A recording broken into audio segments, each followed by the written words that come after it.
भाजपा प्रदेश अध्यक्ष जयराम ठाकुर और पूर्व मुख्यमंत्री वीरभद्र सिंह के बीच जारी शीत युद्ध दिन ब दिन बढ़ता नजर आ रहा है।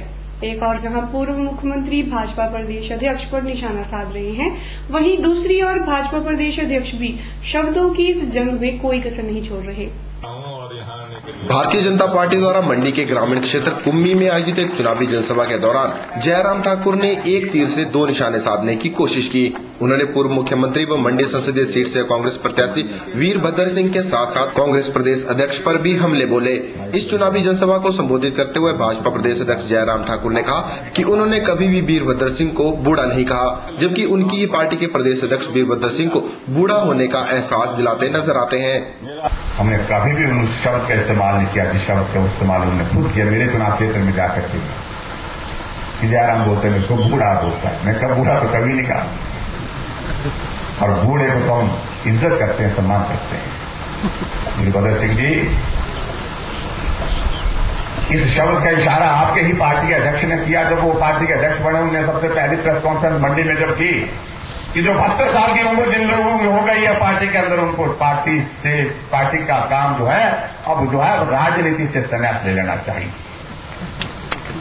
हमने थोड़ी कही बात, आपकी पार्टी के प्रदेश अध्यक्ष इस बात को कहते हैं कि 72 साल वाले सारे जो होते हैं रिटायरमेंट ले लेने चाहिए। हमने तो कभी आपकी उम्र का जिक्र नहीं किया। इस मौके पर उन्होंने वीरभद्र पर एक और वार करते हुए कहा कि आज उन्हीं की बदौलत पंडित सुखराम चुनावों में कांग्रेस के लिए प्रचार नहीं कर रहे हैं। उन्होंने कहा कि आज कांग्रेस उन्हें बुलाने का भरपूर प्रयास कर रही है, लेकिन यह संभव नहीं होने वाला है। पंडित सुखराम जी के बारे में मुझे कुछ नहीं कहना है। माननीय मुख्यमंत्री कल कह रहे थे मंडी नहीं आना उनका बहुत बड़ा संदेश है। वीरभद्र सिंह जी ने अनेकों बार उनसे आग्रह किया, धर्मपत्नी ने आग्रह किया, उसके बावजूद उन्होंने 7 महीना कर दिया कि आप काम करिए अपना। और पंडित सुखराम जी के साथ जो अभी ताजा तारीख जो घटना हुई उसके बाद उन्होंने बड़ा साफ स्पष्ट शब्दों में कहा है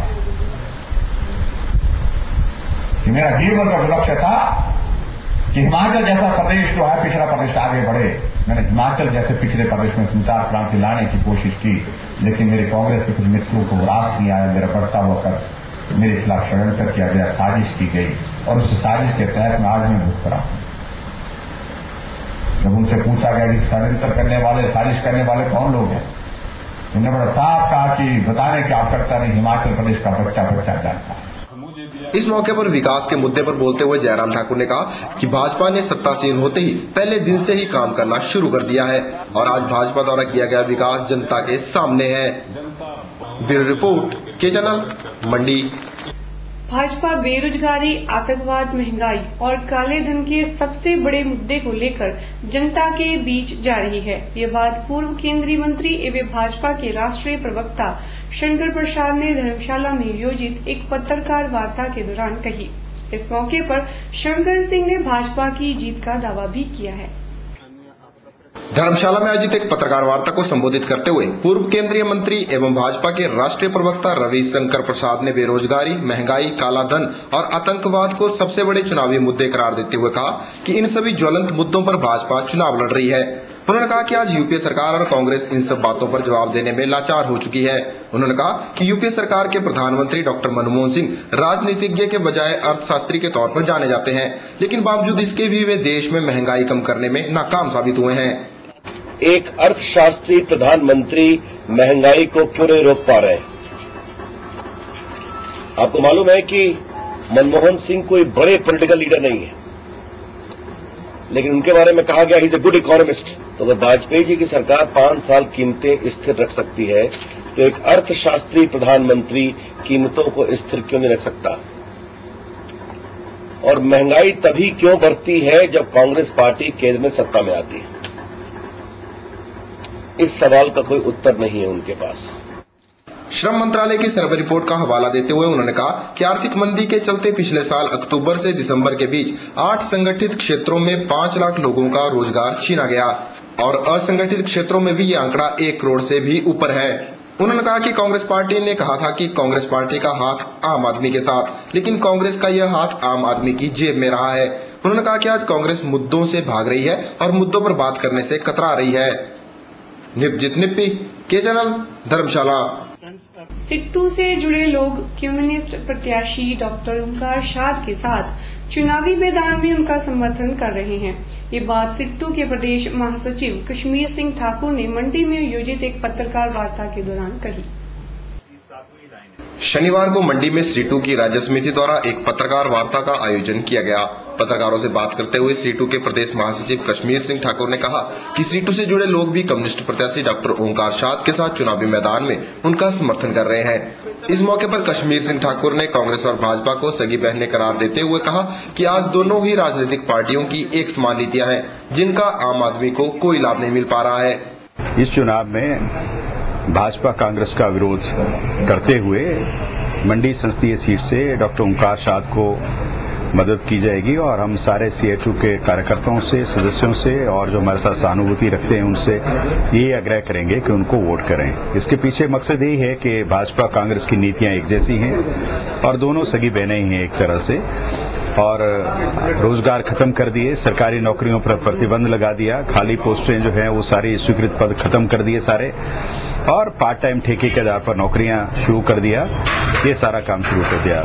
मई 2003 से पेंशन देना बंद कर दिया कर्मचारियों को, सारा का सारा काम ठेकों पर देना शुरू कर दिया।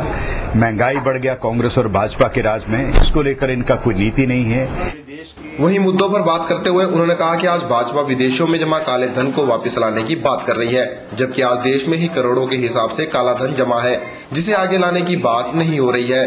उन्होंने कहा कि आज लगभग 1,60,000 करोड़ रुपए का टैक्स देश भर में वसूलने को है, लेकिन इसके बारे में कोई कुछ बोलने को तैयार नहीं है। इश्यूज जो है, जहां जनता के इश्यूज पर जो है भाजपा कांग्रेस का कोई नीति नहीं है। वो स्विस बैंकों के पैसा लाने की बात करती है, जो हिंदुस्तान में काला धन है उसको डिग आउट करने की बात नहीं करती। 1,60,000 जो बड़े बड़े कारखानेदार, 60,000 करोड़, 1,60,000 करोड़ बड़े बड़े कारखानेदारों से हमने टैक्सों का वसूली करनी है, उसके लिए भाजपा कांग्रेस चुप है। इतना ही पैसा 1,60,000 करोड़ रुपए के करीब ही पैसा जो है वो नॉन परफॉर्मिंग एसेट्स का है बड़े बड़े कारखानादारों के पास, उसके लिए भाजपा कांग्रेस चुप है, उसका कोई नीति नहीं है।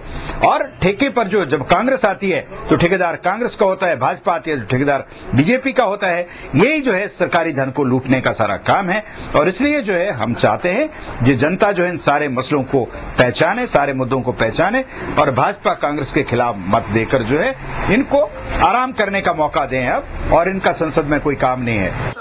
कश्मीर सिंह ठाकुर ने कहा कि संसद आम आदमी के लिए होती है, जिसमें किसी राजनेता, राजा या क्रिकेटर का कोई काम नहीं। उन्होंने कहा कि आज जनता के सामने विकल्प मौजूद है और जनता इसी विकल्प को चुनेगी। ब्यूरो रिपोर्ट के चैनल मंडी। एक नजर के इस अंक में फिलहाल इतना ही। इस कार्यक्रम संबंधी कोई भी जानकारी या सुझाव आप हमें इस पते पर भेज सकते हैं।